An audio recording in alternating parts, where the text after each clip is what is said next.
Budget মূলত একটি জাতির টিকে থাকার এবং সামনে এগিয়ে যাওয়ার চার্টার।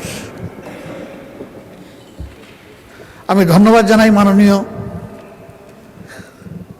অর্থমন্ত্রীকে, সরকার গঠনের পরে খুব কম সময় পেয়েও একটা বিধ্বস্ত অর্থনীতির ধ্বংসস্তূপের উপর দাঁড়িয়ে তিনি সংসদে একটা বাজেট পেশ করেছেন।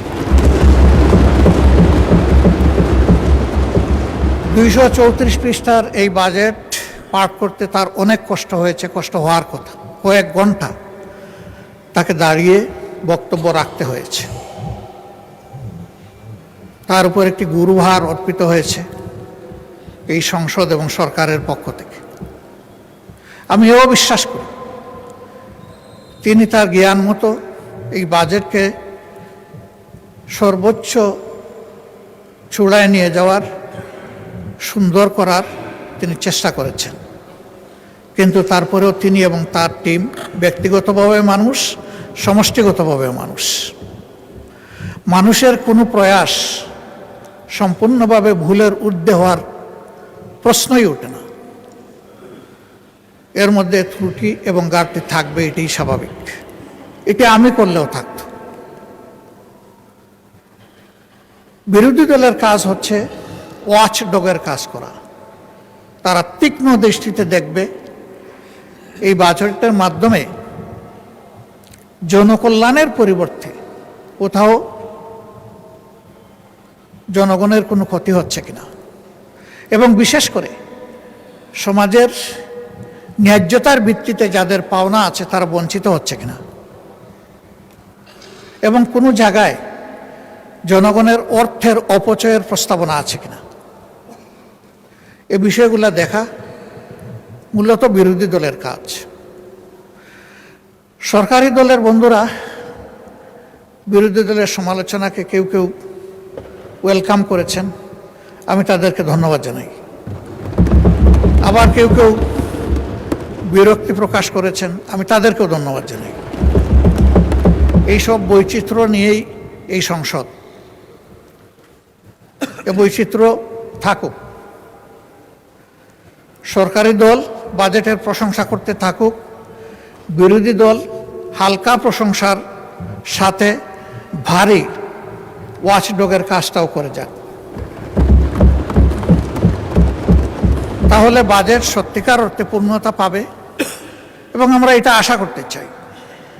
বিরোধী দলের পক্ষ থেকে, এমনকি সরকারি দলের পক্ষ থেকেও কিছু কিছু বিষয়ে কিছু প্রস্তাবনা এসেছে, এবং আমি বেশ কিছু প্রস্তাবনাকে একান্তভাবে যৌক্তিক মনে করি।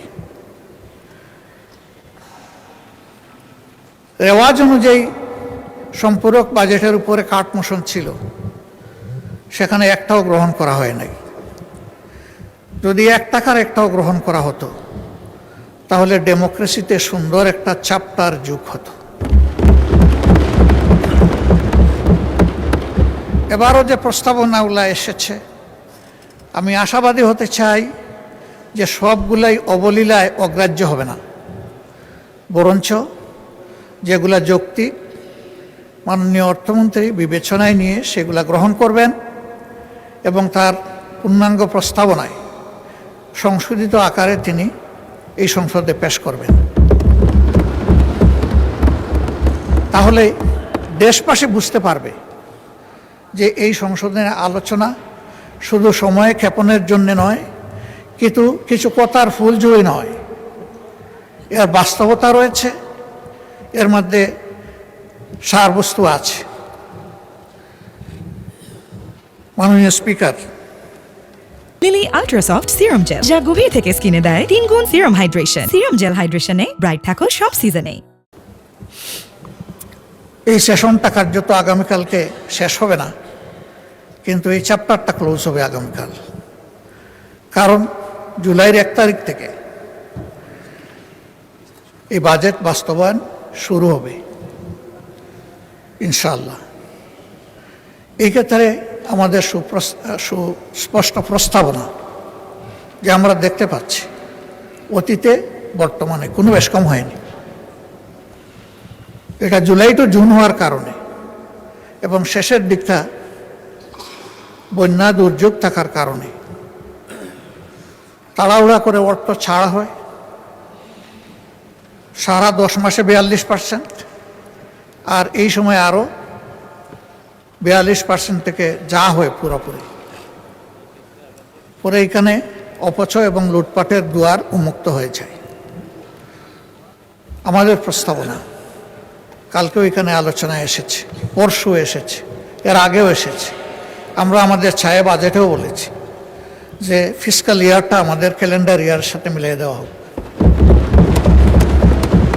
অর্থাৎ জানুয়ারি থেকে ডিসেম্বর এই সময়টা হোক ফিসকাল ইয়ার। জাতির ক্ষতি হ্রাস পাবে, কাজের গতি বৃদ্ধি পাবে। আমরা আশা করব এটা সক্রিয় বিবেচনায় নিয়ে কার্যকর হবে ইনশাআল্লাহ। দ্বিতীয় সংক্রান্ত যে মৌলিক কথাটি বলে রাখতে চাই যে এই বাজেট আমরা প্রণয়ন করি ঠিক আছে, কিন্তু আমরা বাস্তবায়ন করি না।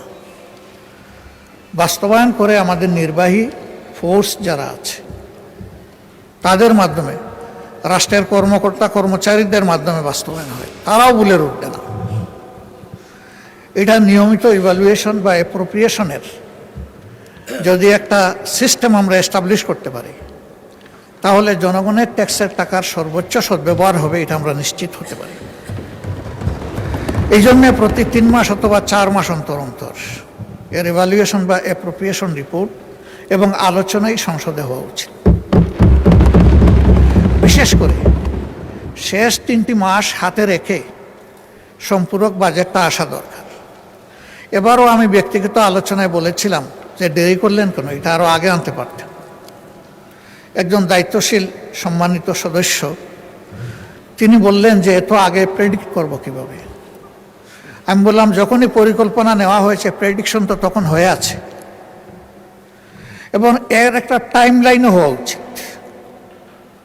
কোন কাজটা কোন সময়ের ভিতরে সম্পন্ন হবে। যদি এইভাবে ইভ্যালুয়েশন এবং টাইমলাইন ফলো করে আমাদের বাজেট পরিকল্পনা বাস্তবায়ন হয়, তাইলে 3 মাস কেন 6 মাস আগেও প্রেডিক্ট করা কোনো অসম্ভব নয়। আর এখানেও আমরা দেখলাম যে অন্তত 20 দিন আগে তো প্রেডিকশন করা গেছে। তো 20 দিন আগের প্রেডিকশন যদি হয় তাইলে 3 মাস আগেরও প্রেডিকশন করা সম্ভব। তখন আর ওই যে অপচয় এবং লুটপাট, এটা সম্ভাবনাটা কমে আসবে। আমাদের সমাজে বাজেট বাস্তবায়ন বা উন্নয়নের সবচেয়ে বড় বাধা হচ্ছে দুর্নীতি, জবাবদিহিতার অভাব, সততা স্বচ্ছতার অভাব। এটি আমাদের সবচেয়ে বড় চ্যালেঞ্জ। এই চ্যালেঞ্জ একদিনে দূর হবে না, কিন্তু কোনো একটা জায়গা থেকে শুরু করতে হবে, এবং পদ্ধতিগতভাবে যদি এটা আমরা শুরু করতে পারি তখন এটা সুফল আমরা পেতে পারি। মাননীয় স্পিকার, আমাকে কতটুকু সময় দিবেন আগে বলেন নাই, আমি ধারণা করে নিচ্ছি এই সংসদে কেউ কেউ যেভাবে আনলিমিটেড সময় পেয়েছেন, আজকে আশা করি আমিও সেই রকম পাবো। আপনাকেও আনলিমিটেড সময় দেওয়া হবে, বলুন। ধন্যবাদ মাননীয় স্পিকার, তবে আনলিমিটেডটাও লিমিটেড হবে ইনশাল্লাহ।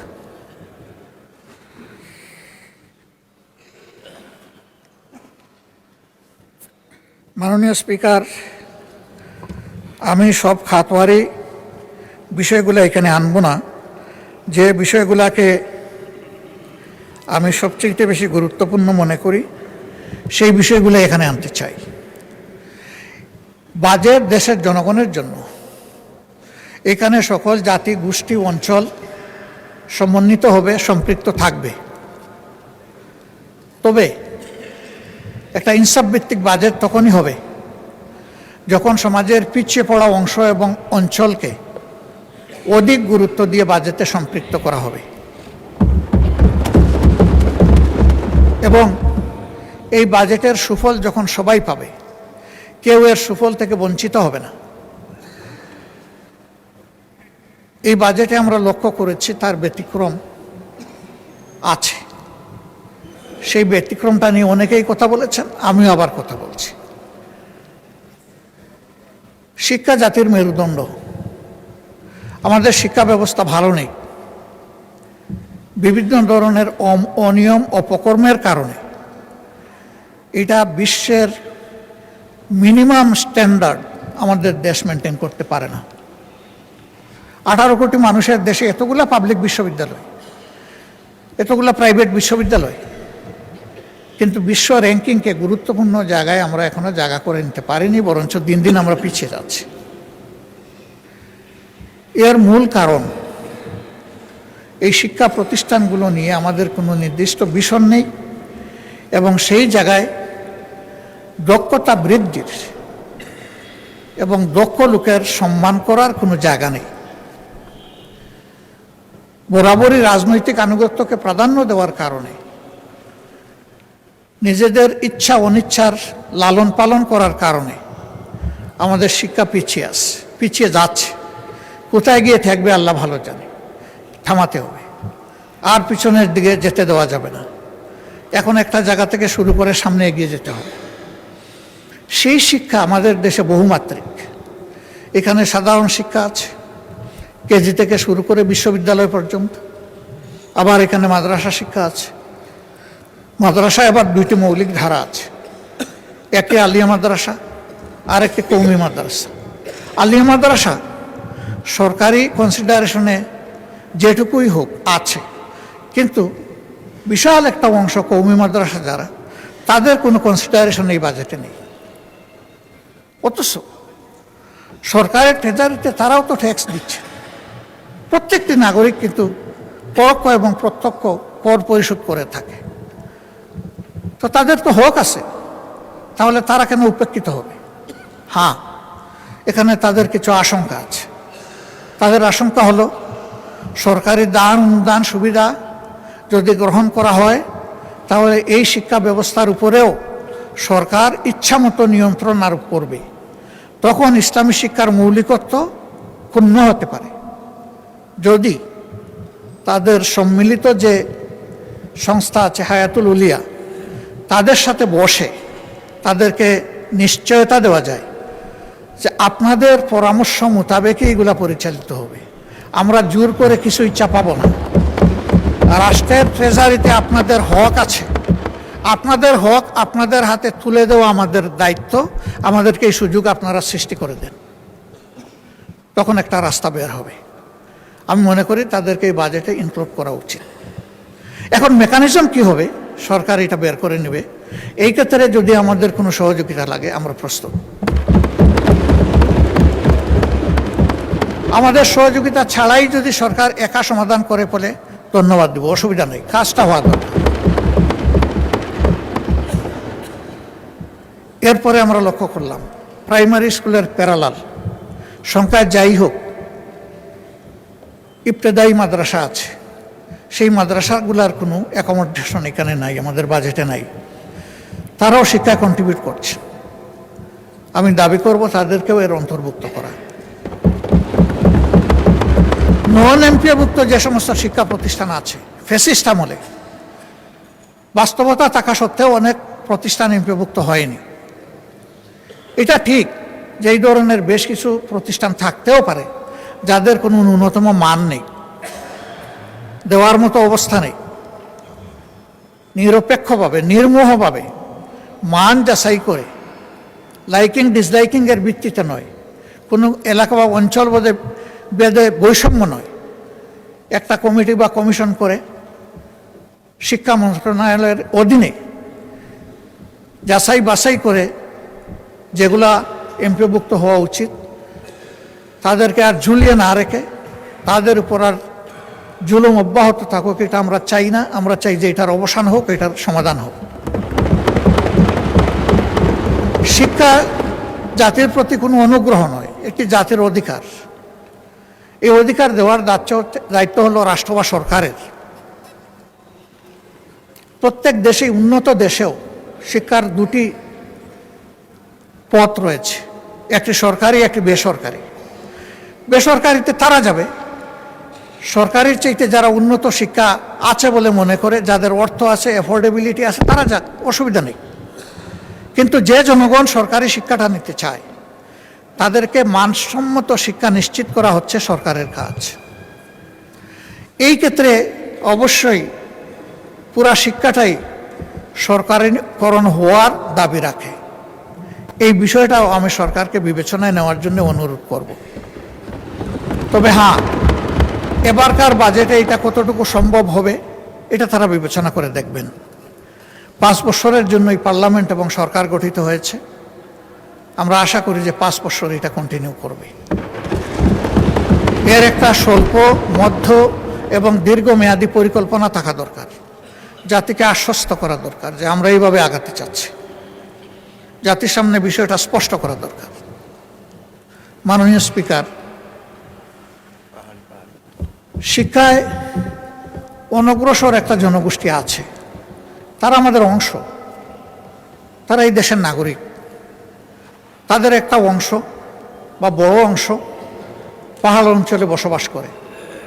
যোগাযোগে, স্বাস্থ্যসেবায়, শিক্ষায় এই 3টা মৌলিক বিষয়ে তারা অনেক পিছিয়ে, এবং অনেক পিছিয়ে থাকার কারণেই পাহাড়ে অনবরত অস্থিরতা লেগেই আছে। তাদেরকে আস্থায় আনতে হবে, ন্যায্যতার ভিত্তিতে তাদের প্রাপ্য তাদের হাতে তুলে দিতে হবে, অতীতের বঞ্চনা সহ তাদের হাতে তুলে দিতে হবে। যদি এইভাবে তাদেরকে আমরা মূল ধারায় ফিরিয়ে আনতে পারি, আমরা আশা করি সেখানে দেশপ্রেমিক সেনাবাহিনীর আর কোনো সদস্যকে নিহত হতে হবে না। তারা তখন বিশ্বাস করতে শুরু করবে যে এই দেশ আমাদের সকলের, এই দেশকে বাঁচানোর দায়িত্ব, এগিয়ে নেওয়ার দায়িত্ব আমাদের সকলের। আমরা এই বিষয়েও আমি বিশেষভাবে দৃষ্টি আকর্ষণ করছি। বিশ্ববিদ্যালয়গুলো আমার প্রিয় দেশে কোনো মানে আসলো না, আসবে কিভাবে? বিশ্ববিদ্যালয়ে সেই রকম মানসম্মত কোনো গবেষণা নেই, গবেষণার জন্য পর্যাপ্ত ফান্ডও নেই, লজিস্টিকও নেই, এবং আমার ধারণা মন মানসিকতাও নেই। ইচ্ছা থাকলে তো একটা উপায় বের হয়।